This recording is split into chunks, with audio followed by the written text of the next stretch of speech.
Mesdames, Messieurs, bienvenue en direct du bureau du maire. C'est votre émission du mois de février. Malheureusement, j'avais manqué celle du mois de janvier. Ce qu'on va faire au cours des 30 prochaines minutes, si vous n'êtes pas familier avec l'émission, c'est revenir sur certaines des nouvelles qui ont fait manchette et, bien sûr, essayer d'aller plus loin que cela en direct, d'ailleurs, du bureau du maire. Monsieur Demers, merci de nous accueillir à nouveau chez vous. Et bienvenue. On a un menu chargé. D'abord, l'attentat de la mosquée de Sainte-Foy qui a eu des répercussions non seulement au Québec, au Canada, à travers le monde, mais particulièrement ici à Laval, parce qu'on a des mosquées sur le territoire. Effectivement, on a une importante communauté musulmane sur notre territoire et qui contribue à enrichir notre société. Et cet attentat-là, il faut se rappeler, ça vise tout le monde. C'est pas contre une communauté, c'est contre la nation québécoise, contre la communauté en totalité. Alors, c'est inadmissible. On s'est senti attaqué et dans ce sens-là, il faut prendre des actions. Nous, depuis plusieurs mois, on avait formé un comité contre la radicalisation et essayé de bien comprendre et de prévenir ces situations-là. Ce comité-là inclut nos grands partenaires, ce qui veut dire les commissions scolaires, le CI3S, le Cégep, la police, et qui travaillent à échanger de l'information et à prévenir ces situations-là. Suite à l'attentat de Québec, nous avons réuni les principaux porte-parole de la communauté musulmane sur notre territoire au service de police, réunion auquel j'ai assisté, et il était important de leur communiquer les mesures de sécurité qu'on a mises en place, les écouter, entendre leurs suggestions et voir jusqu'à quel point on peut les accompagner et évidemment solidairement essayer de prévenir ces situations-là qui nous affectent tous. Bien sûr. Parlons maintenant du projet de loi 122. Il y a le gouvernement qui se rapproche de plus en plus en disant que les villes sont des gouvernements de proximité et vous avez salué cette initiative du gouvernement. Vous avez été en commission, n'est-ce pas? Effectivement. Commission parlementaire? Effectivement. Nous avons présenté un mémoire en commission parlementaire. Le point que j'aimerais faire, c'est que de reconnaître les villes comme un gouvernement de proximité, c'est surtout et avant tout pour mieux servir le citoyen. C'est alléger, dans le fond. C'est ça. C'est d'alléger les procédures, de rendre les villes plus agiles, donc ils peuvent donner des services plus rapidement aux citoyens et à meilleur coût. Éliminer des dédoublements et des procédures qui fait qu'une ville est obligée, avant d'accepter un projet, de demander la permission au ministère des Affaires municipales, au ministère de l'Environnement, et tous ces dédoublements-là. Par contre, on dit, tenez-nous imputables des décisions qu'on va prendre, et si on prend des mauvaises décisions, il y aura des actions, des conséquences. Est-ce qu'il y a des économies au bout de ça? Le but, c'est des économies et de verser, de fournir un meilleur service aux citoyens. C'est ça le but. OK. Parlons maintenant justement du gouvernement qui a obtempéré dans votre demande, celle de prendre les sommes saisies à l'ex-maire de Laval, M. Gilles Vaillancourt, qui devaient s'en aller à Revenu Québec, mais qui ont été plutôt versées à Ville de Laval. C'est-à-dire, ces sommes-là, Revenu Québec avait manifesté un intérêt pour les réclamer. Nous, ce qu'on dit, bien évidemment, les citoyens de Laval ont été victimes de dommages qui dépassaient de beaucoup la capacité de payer de M. Vaillancourt. Alors, ça ne donne rien à demander plus. C'est limiter ses actifs au moment où on se parle. Alors, lui, une fois qu'il a tout donné, ce qu'il avait à donner, que ça se rende à Revenu Québec ou à Ville de Laval, lui, ça ne fait plus non, ça change rien. Ça change rien pour lui, mais ça change quelque chose, par exemple. Effectivement, pour les victimes. Bien sûr. Les victimes sont les citoyens. Oui. Alors, ce qu'on disait à Revenu Québec, c'est que vous vous trouvez à taxer les victimes. Alors, Revenu Québec a compris et il y a eu un arrêt ministériel qui a dit, bien écoutez, le 1,8 million devrait être versé à Ville de Laval, qui l'utilisera pour donner des services aux citoyens ou alléger le compte de taxes. Là, c'est des choses comme ça qui seront faites. D'ailleurs, ça a été mentionné dans votre liste du bilan des 10 choses à souligner de l'année 2016 cette récupération des argents justement saisis. Et ça, c'était parmi donc les bonnes nouvelles. Dans les mauvaises nouvelles, des policiers sans autopatrouille coûtent cher aux Lavallois. C'est ce qu'on a pu lire dans les médias. Ça semble perdurer depuis assez longtemps. Donc, et c'est souvent des autopatrouilles où il y a 2 policiers qui sont en patrouille. Et là, il y a même des agents qui se retrouvent à rester pendant de longues heures, semble-t-il, dans le poste de police et qui n'ont pas d'auto. C'est quoi le problème? Pourtant, vous en avez commandé des autos. Il y en a plein même qui s'en viennent au printemps. Bon, le service de police dispose d'une flotte automobile de 129 véhicules, ce qui est plus que suffisant. Il faut comprendre que les policiers sont en moyen de pression. Alors, c'est l'objet d'un moyen de pression, ces stratégies-là. Évidemment, ce qu'on s'attend... Ouais, mais il y a des problèmes avec ces voitures-là, non? Oui, ce qu'on s'attend à ce que les policiers dénoncent ces problèmes-là le plus rapidement possible, qu'ils puissent se faire réparer et non pas attendre avant d'embarquer dessus et de dire, ben là, on ne peut pas embarquer, le véhicule n'est pas sécuritaire ou il n'est pas conforme aux normes. Alors, normalement, quand un policier finit son quart de travail, s'il a constaté qu'il y avait une réparation à être faite, il le note et cette auto-là est enlevée de la flotte et remise. Alors là, il y a des moyens de pression, mais il faut refaire une situation. Les policiers de Laval sont, sinon, les mieux payés au Québec, parmi les mieux payés au Québec. Il y a la loi qui demande, pour assurer une pérennité des fonds de pension, un effort des employés pour abaisser le déficit du fonds de pension. Qui a été imposé à travers le Québec, à travers le fonction Québec. publique. Et le déficit du fonds de pension à Laval est de 219 millions au dernier certificat actuariel. Donc, c'est majeur, c'est un des plus gros déficits au Québec. Okay? Il y a 11 groupes d'employés à Ville de Laval. 10 ont signé des ententes où ils font des efforts pour réduire le déficit du fonds de pension. Il y a un seul groupe qui n'a pas signé cette entente-là, ce sont les policiers. Et ce qui est demandé aux policiers, c'est de faire le même effort que l'ensemble des 3000 autres employés de la ville pour atténuer, et c'est ce qui génère un conflit. Et malheureusement, il y a une réalité qui est le déficit.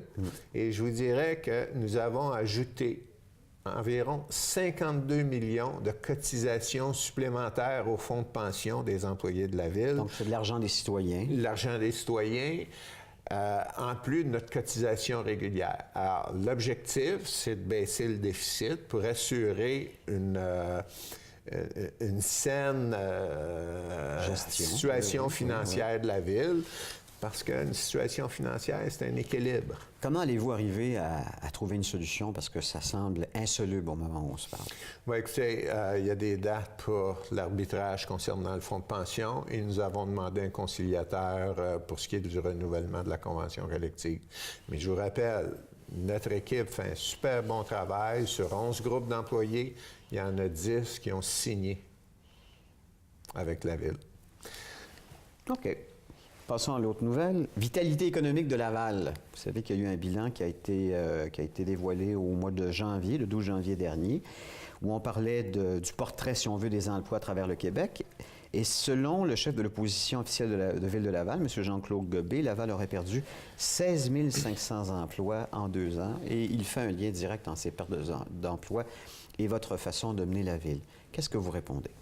Bien, premièrement, c'est faux, c'est de la désinformation, c'est de la mauvaise interprétation. Ce que le rapport disait, c'est que les résidents de Laval, ceux qui travaillent à Montréal ou ailleurs, il y en a 16 000 qui ont perdu leur emploi. Le taux de chômage à Laval est plus bas que la moyenne provinciale. On parle d'un taux de quoi? De 4 à travers le Québec ou quelque chose dans le genre? 6 6 okay? Et on est plus bas que la moyenne. Okay. Desjardins, les économistes de Desjardins ont statué que Ville de Laval est un moteur économique important pour la région métropolitaine, pour le Québec, et que notre situation favorable durera encore pour 3-4 ans. C'est vrai. Standard & Poor's a établi qu'il y avait une saine gestion, un bon climat économique à Ville de Laval qui nous a donné la meilleure cote de crédit au Québec. Alors, il y a plusieurs indicateurs et il y a une mauvaise interprétation de l'opposition à l'effet que c'est sur le territoire lavallois que les pertes d'emploi.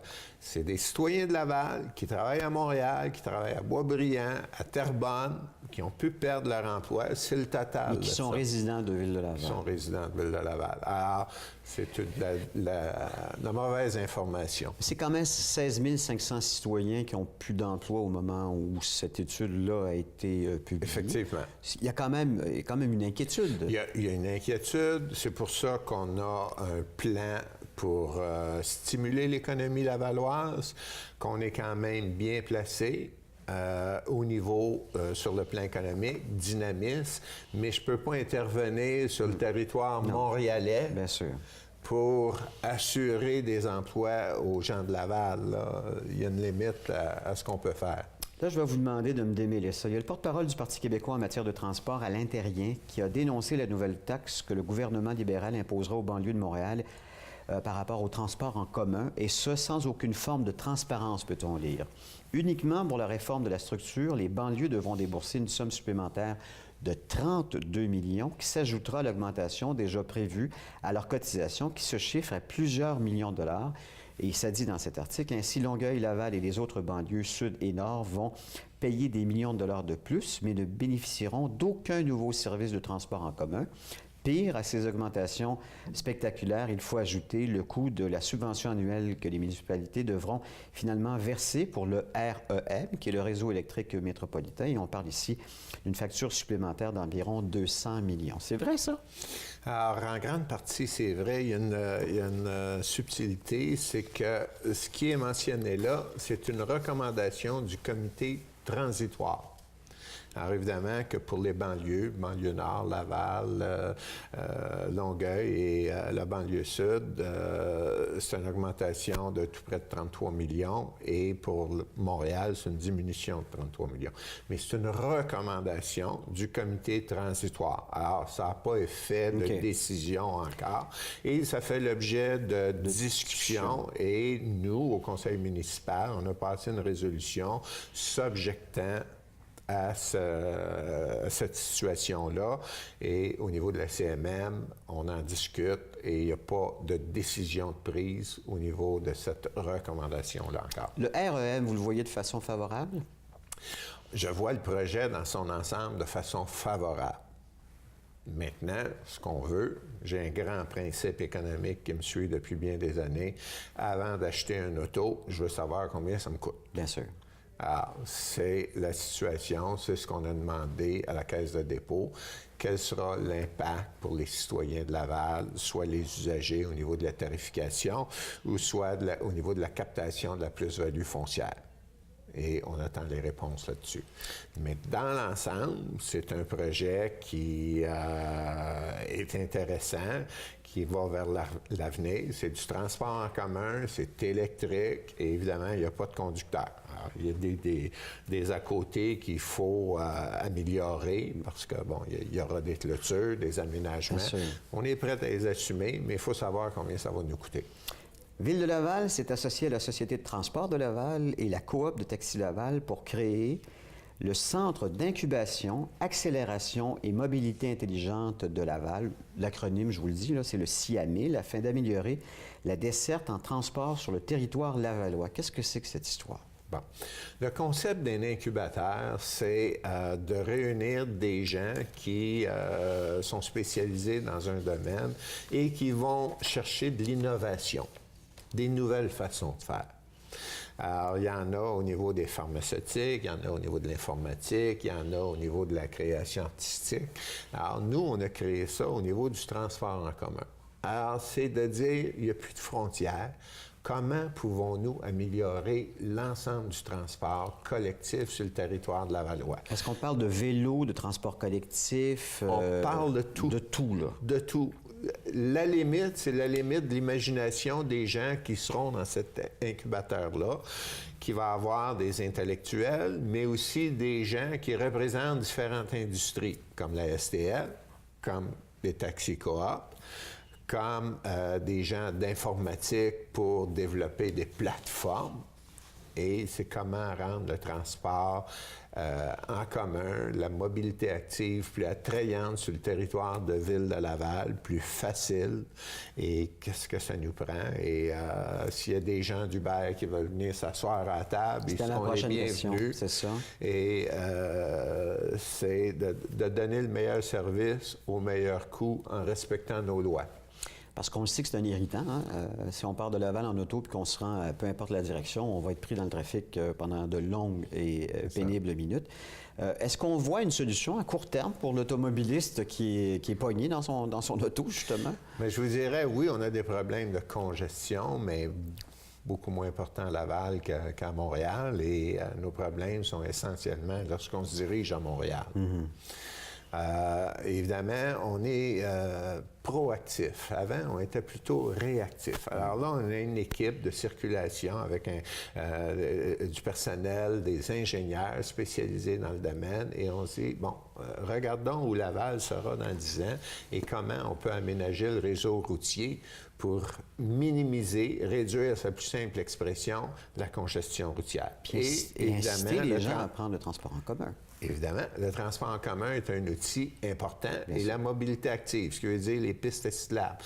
Si on est capable d'aménager nos pistes cyclables pour que le vélo ne soit plus uniquement un sport ou un hobby, mais un moyen de transport, évidemment, on va dégager. Et l'idée, c'est pas de forcer les gens à prendre le transport en commun, c'est de rendre le transport en commun tellement intéressant que ça va être un choix. Et nos automobilistes vont sortir gagnants parce qu'il y aura moins de congestion, moins d'autos sur la route. Moins de pollution. Et moins de pollution. Parlons maintenant, vous avez accordé le contrat pour le centre aquatique. C'était un concours architectural et vous l'avez accordé à un consortium. On a vu les maquettes de cet endroit-là et ça va d'ailleurs être un centre LEED avec la certification or. On parle d'un total de 61 millions. Est-ce que ça reste dans les paramètres des budgets que vous aviez envisagés au départ? Effectivement, oui, et les sommes d'argent sont disponibles. C'est le premier concours architectural que la Ville fait depuis la création de l'Hôtel de Ville, alors que Ville de Laval n'existait pas. C'était la Ville de Chamédé qui l'avait fait. Alors, ce que c'est un concours architectural, c'est qu'on invite des grandes firmes, des consortiums à dire « voici ce qu'on veut ». Alors, nous, c'est un centre aquatique qui va permettre des compétitions aux athlètes d'élite, mais aussi qui sera ouvert à la population. Donc, ça sera une piscine publique. C'est ça. Et un centre d'entraînement. Et des jeux pour les enfants, donc les familles, les jeunes, les associations. Et on leur place des défis. Comment respecter le boisé qu'il y a sur les lieux. Comment faire ça. Et là, par la suite, chaque compagnie soumet un projet et il y a un comité qui va décider qui gagne le projet. Alors, le comité est composé d'architectes, d'ingénieurs, d'Alexandre Despatie, parce qu'on voulait quelqu'un qui avait visité des piscines à travers le monde et qui pourrait, à titre d'utilisateur, évaluer les avantages et les inconvénients. Et c'est ce comité-là qui a choisi quel sera le projet retenu, quel a été le projet retenu, et non pas le maire qui, à titre de plongeur, là, il n'est pas fameux. On parle de 3 bassins capables d'accueillir 875 baigneurs et quand même 1200 spectateurs. Lorsqu'il y aura des compétitions internationales, ben, on sera équipé. À partir de quand va-t-on pouvoir se plonger le gros orteil dans ce centre aquatique-là, selon vous? Ça, c'est un autre défi qu'on s'est fixé. Monsieur le maire. Oui. Il paraît que vous allez annoncer une bonne nouvelle. Est-ce que je peux savoir c'est quoi? Oui, certainement. Hier, j'ai déposé la candidature de Ville de Laval pour être la ville hôte des Jeux du Québec dans 3 ans et demi, en 2020. Entre-temps, on se croise les doigts. Cool. Nous avons appliqué pour avoir les Jeux du Québec en 2020 et le bassin doit être prêt, fonctionnel en 2020. Ce qui veut dire qu'il nous reste 3 ans. OK.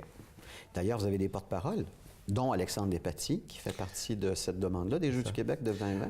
En fait, compte, notre porte-parole officielle est la double médaillée des Jeux olympiques, Roselyne Filion, qui a gracieusement accepté. Et au niveau des Jeux du Québec, pour la candidature, on a besoin de 75 000 signatures. Là. C'est ça. Et évidemment, de 3 000 bénévoles. Alors, les gens qui veulent signer, endosser l'avenue des Jeux du Québec à Ville-de-Laval, vous allez au 2020.laval.ca. Ça vous prend 30 secondes pour endosser la candidature. Et c'est 3 500 enfants, athlètes de tout le Québec qui vont venir à Laval. Est-ce qu'on a toutes les... À part le centre aquatique, est-ce qu'on a toutes les facilités ou on devra éventuellement... Il nous reste des terrains pour l'athlétisme à régler, mais c'est pas un défi au niveau de l'échéancier. Ça sera fait. Les commissions scolaires sont dans le coup, travaillent avec nous, nos grands partenaires, le Cégep, la commission de transport. Tout le monde travaille pour obtenir les Jeux du Québec et est enthousiaste. Et ça a des retombées économiques importantes pour nous. Est-ce que Laval a déjà reçu les Jeux du Québec? J'imagine que oui. Oui. Je me rappelle plus en quelle année. OK. Donc, rappelez donc l'adresse pour que les gens... parce que c'est quand même 75 000 signatures. Là. C'est Laval, 2020.laval.ca. Alors, allez signer, non seulement pour endosser la candidature de Laval aux Jeux du Québec pour 2020, donc 2020, mais également peut-être pour faire savoir votre intérêt d'être bénévole pour cet événement absolument grandiose que j'ai vécu l'été dernier. C'était au Stade olympique. C'était vraiment magnifique. Restons là-dedans. Il y a le Rocket qui a dévoilé ses couleurs. Place Belle qui s'en vient de plus en plus. Vous avez vécu ça comment, justement, de voir la concrétisation presque terminée maintenant de la Place Belle? Mais écoutez, premièrement, l'organisation du Canadien, sa renommée n'est plus à faire. Non, bien sûr. C'est des gens qui sont des professionnels et ont une habileté et c'est un privilège d'être associé à eux. Bon, je le dis de même. Deuxièmement, bien, écoutez, la Place Belle est selon l'échéancier et jusqu'à date à l'intérieur des budgets. Et l'avenue du Rocket, non seulement c'est important, c'est l'équivalent d'environ une centaine d'emplois qui arrivent à Laval. Il faut se rappeler que ces joueurs de hockey-là sont des professionnels. C'est la Ligue américaine. C'est de la Ligue américaine. Donc, c'est des joueurs qui vont entre le Canadien et le club école. Et la plupart de ces joueurs-là, je ne sais pas pour vous, mais dans mon cas, ils ont un salaire beaucoup plus élevé que le mien. Alors, oui, ce sont des professionnels. C'est vrai. Donc, ils vont dépenser dans la région. Et évidemment, il y a tout le support technique qui doit venir avec eux. Alors, pour nous, c'est important, mais c'est aussi important parce que la Place Belle a 3 glaces. Une pour le Rocket et 2 pour la communauté. Donc, nos équipes de hockey de nos enfants vont fréquenter ces joueurs de hockey-là sur une base quotidienne. Ils vont pouvoir les croiser. Et c'est le seul centre sportif qui est fait comme ça au Canada, où tu as 2 glaces communautaires puis une glace pour les professionnels. Alors, nous en sommes fiers. On fait la mise au jeu quand, à la Place Belle, pour un premier match avec le Rocket? Ce que j'ai su à travers les branches, mais qu'il faudrait que c'est à M. Molson que revient la décision. Je suis en train de me tirer vers du nez, là, moi. Il y aura peut-être des parties pré-saison du Canadien de Montréal. Ah! Okay. Alors, l'horaire, les dates, autant du Rocket que des parties pré-saison, ne sont pas sortis et c'est l'organisation du Canadien qui vont rendre ça public et ils seront fiers, aussitôt qu'ils seront arrêtés, de les rendre publics. Mais il faut acheter des billets de saison. Okay. Est-ce qu'il va faire chaud ou les feuilles vont déjà voir tourner de couleur?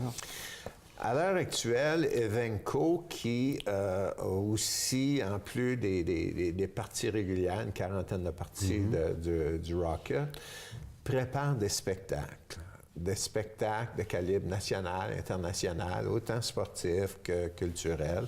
Et ils vont commencer de la publicité là, cet été pour annoncer leurs activités à ce chapitre-là. Nous, on est en action pour avoir des compétitions de calibre international sur ces glaces-là. Alors, aussitôt qu'il y aura des contrats de signés, on va les annoncer avec grand plaisir. Il y a eu des inquiétudes par rapport à l'espace de stationnement autour de la place Belle. Avez-vous trouvé des solutions? Parce qu'effectivement, ça va faire pas mal de monde, là. Mais quand vous me dites, avez-vous trouvé une solution, c'est comme s'il y avait un grave problème. Il y a 700 espaces de stationnement sous la place Belle.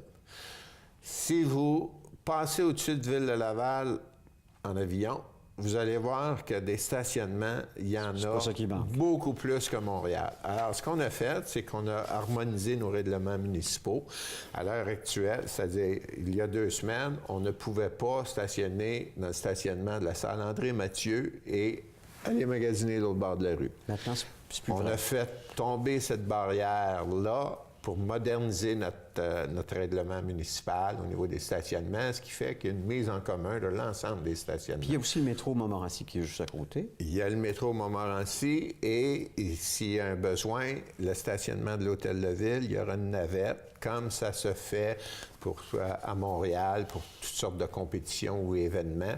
Alors, on a énormément de stationnement et il s'agit de le gérer. Et pour moi, ça ne sera pas un gros défi comparativement à ce qui se passe à Montréal ou ailleurs. Il nous reste 2 minutes. Là-dessus, je voudrais qu'on prenne 30 secondes pour votre mot de la fin, mais je voudrais qu'on parle du nouveau règlement municipal au sujet des animaux. Ça coûtera 27 $ pour les propriétaires de chiens pour avoir une licence et 15 $ pour les propriétaires de chats. Pourquoi? Mais premièrement, il faut assurer l'inventaire de ça. On s'est rendu compte qu'il y avait un défi. L'objet du règlement est simple. Assurer la sécurité des citoyens. On sait qu'il y a eu des événements malheureux au niveau de certains chiens dangereux. Et le bien-être des animaux. Alors, et je reviens à la sécurité des citoyens. Il y a une question d'hygiène. Sur notre territoire, à titre d'exemple, on évalue à plus de 100 000 le nombre de chats. Et il y en a plusieurs errants, il y en a plusieurs qui sortent de la maison, qui vont faire le tour et ça se reproduit. Alors, ce qu'on a fait, c'est qu'on a réuni un comité d'experts, on a regardé les meilleures pratiques qui se faisaient à travers le Canada et on a construit notre réglementation dans ce cadre-là. Et c'est pour le bien-être des animaux et la sécurité de nos citoyens. Donc, dès le 1er avril pour ce qui est des licences, puis ensuite, stérilisation obligatoire 1er janvier 2018 et micro-puçage obligatoire 1er janvier 2018. Prenez vos 30 secondes, Monsieur le maire, pour vous adresser à vos citoyens et citoyennes. Alors, écoutez, profitez du reste de l'hiver pour participer aux différentes activités et profiter des facilités qui vous sont disponibles. Et merci de porter un intérêt à l'émission et évidemment à la politique municipale. Merci. Vous avez fait votre 30 secondes pile. Monsieur le maire, merci infiniment. Si vous avez d'autres questions, vous pouvez toujours aller sur laval.ca. Il y a tous les détails. Merci, Monsieur le maire. Merci.